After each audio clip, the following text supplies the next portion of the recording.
नमस्कार साथियों, स्वागत है आप सभी का अचीवर्स क्लासेस पर। तो आज हम जो आज का टॉपिक है वो है सीएजी अर्थात भारत का नियंत्रक महालेखा परीक्षक। ठीक है, तो आज इस पर चर्चा करेंगे। इसके कार्य क्या है, इसकी शक्तियाँ क्या हैं, ठीक है। और इतिहास के बारे में चर्चा करेंगे कि पदनाम कब आया और ये पद कौन से देश से लिया गया है, ठीक है, कौन से जो अपना जो अधिनियम है उससे लिया गया है। और कार्य शक्तियों के बारे में चर्चा करेंगे और जो इसकी रिपोर्ट है उस पर भी चर्चा करेंगे कि किसको सौंपता है, केंद्र में किसको सौंपता है और राज्यों में किसको सौंपता है। ठीक है दोस्तों, चलते हैं आज के टॉपिक पर चर्चा करते हैं। तो आपके समक्ष दिख रहे होंगे हमारे नियंत्रक लेखा परीक्षक।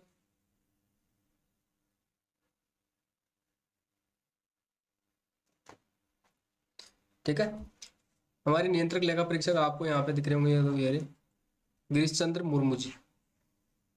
ठीक है, गिरीश चंद्र मुर्मू जी 14वें नंबर के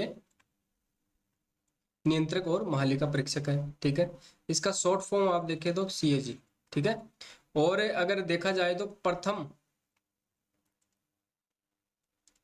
प्रथम सीएजी कौन थे? वी नरहरि राव। ठीक है, और इनका कार्यकाल कब से स्टार्ट हुआ था? 1948 से 54 तक। ठीक है, तो देख लिया हमने यहाँ पे। और गिरीश चंद्र मुर्मू जी, यहाँ पे आपको पूरा फोटो दिख रहा है पूरा। ठीक है, और गिरीश चंद्र मुर्मू जी 14वें नंबर के हमारे नियंत्रक और महालेखा परीक्षक है, वर्तमान में पद पर पदस्थ है। ठीक है, अब चलते हैं, देखते हैं कुछ कार्यों शक्तियों कार्य के बारे में चर्चा करेंगे। ये संवैधानिक प्रावधान है, अर्थात भाग 5 में 148 अनुच्छेद 148 से लेकर 151 तक इसका पूरा उल्लेख दिया हुआ है। ठीक है दोस्तों, इसकी शपथ के बारे में चर्चा करेंगे, किसके समक्ष लेता है, कार्य के बारे में चर्चा करेंगे, शक्तियों के बारे में चर्चा करेंगे और नियुक्ति इसकी कौन करता है इसके बारे में भी अपन विस्तार पूर्वक चर्चा करेंगे। ठीक है दोस्तों, चलते हैं। अब सबसे सर्वप्रथम जो अनुच्छेद है वो है 148। ठीक है, भारत के नियंत्रक महालेखा परीक्षक।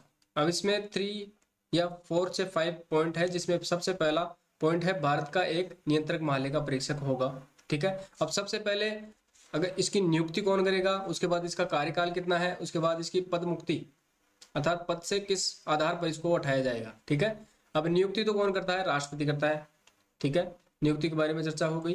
कार्यकाल 6 वर्ष या 65 वर्ष की आयु से जो भी पहले। ठीक है, 65 वर्ष की आयु तक या फिर 6 साल। ठीक है, और पद मुक्ति की बात करें, सिद्ध और कदाचार, आप सभी को पता है कि सिद्ध और कदाचार के आधार पर ही किसी भी अधिकारी को हटाया जा सकता है। और जांच कौन करता है? सुप्रीम कोर्ट हाई कोर्ट के जजों के समान इसको हटाया जाता है। जांच कौन करता है? यहाँ पे सुप्रीम कोर्ट और हाई कोर्ट के जो जज है वहां पे इसकी जांच होती है।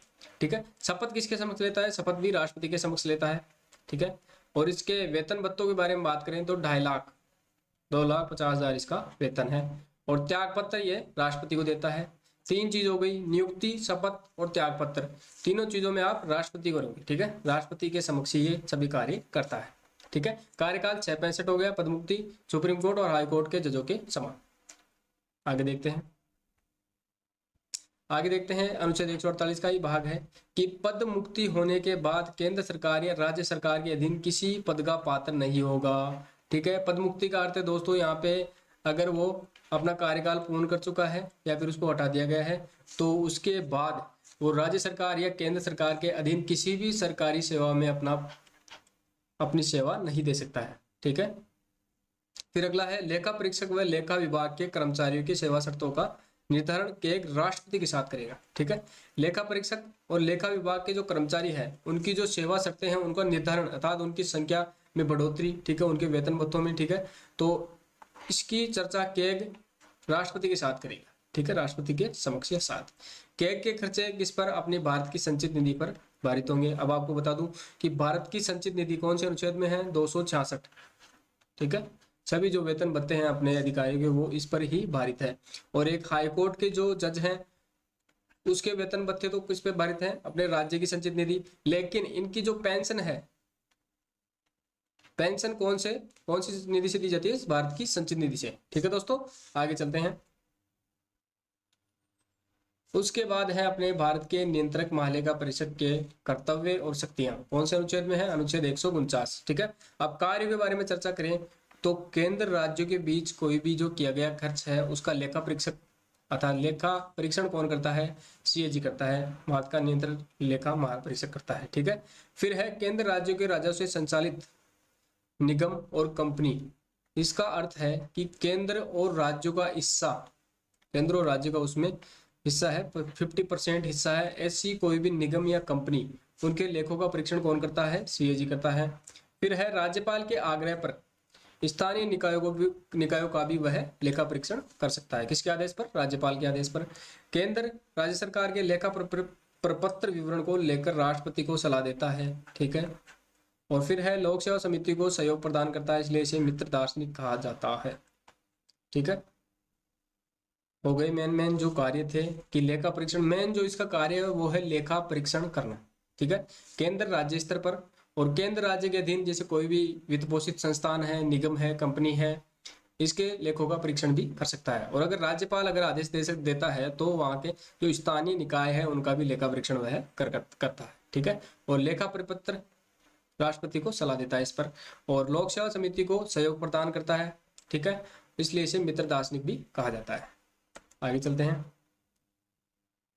अब आगे है इसके लास्ट जो अनुच्छेद है वो है 150 में। तो क्या है? संघ और राज्यों के लेखाओं का प्रारूप दे रखा है, जिसके बारे में अपन चर्चा करी थी। लेखा जो परीक्षण है उसका प्रारूप कहाँ पे है? अनुच्छेद 150 में। और अब है प्रतिवेदन, रिपोर्ट। ठीक है। रिपोर्ट, यहाँ पे केंद्र की बात करें तो केंद्र में केग राष्ट्रपति को सौंपता है, राष्ट्रपति वित्त मंत्री को देता है और वित्त मंत्री संसद के समक्ष रखता है। ठीक है। केग केंद्र में राष्ट्रपति को, राष्ट्रपति वित्त मंत्री को, वित्त मंत्री संसद में रखता है। ठीक है। राज्य में राज्यपाल वित्त मंत्री को, वित्त मंत्री विधानमंडल में रखता है। ठीक है। हो गई बात। बिल्कुल रिपोर्ट के बारे में चर्चा कर ली, किन किन के समक्ष जाती है। और ठीक है, केग तो राष्ट्रपति को देगा, राष्ट्रपति वित्त मंत्री को और वित्त मंत्री संसद को। ये तो होगी केंद्र की बात। फिर राज्य के बारे में राज्यपाल वित्त मंत्री को, वित्त मंत्री विधानमंडल में रखता है। ठीक है दोस्तों, सभी बातें हो गई। ठीक है दोस्तों, अब एक्ट के बारे में बात कर लेते हैं। एक्ट कब आया? एक्ट 1935 में जो एक्ट था, भारत का शासन अधिनियम एक्ट, इसके तहत अपना पद आया सीएजी। ठीक है। और देन किसकी देन है? यह पद ब्रिटेन। ठीक है, ब्रिटेन की देन है यह पद। ये बातें बिल्कुल आप ध्यान रखिएगा। और पद नाम का जो प्रयोग होता था वो होता था 1884 का एक एक्ट है, उसके अधीन पदनाम का प्रयोग होता था। ठीक है। ठीक है दोस्तों, आज के लिए इतना ही। थैंक यू, धन्यवाद। अगर वीडियो पसंद आई हो तो लाइक, शेयर और सब्सक्राइब करना ना भूलें। ठीक है। और इसकी पीडीएफ आपको हमारे चैनल टेलीग्राम पर मिल जाएगी, तो जल्द से जल्द आप जाके टेलीग्राम चैनल को ज्वाइन कर सकते हैं। ठीक है दोस्तों, थैंक यू, धन्यवाद।